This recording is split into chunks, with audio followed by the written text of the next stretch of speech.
Masarap Oo. naman ano natin. Okay naman, sarap. Eh, yung una lang na kinain natin, sobra tayo dun. Yung tinapay at saka yung ano, yung may tomato soup with peta. Yung sarap eh, okay diba? Usually nga, May calamari pa na. busog ka na sa appetite. Oo. Tapos, calamari.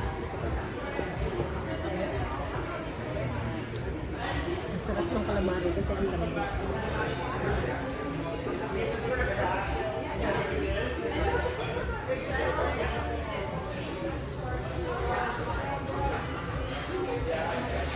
Kahapon kasi nag-ano lang ako yung ng arrostado, pero gabi mas pang oras na nakapagawa. Yun lang.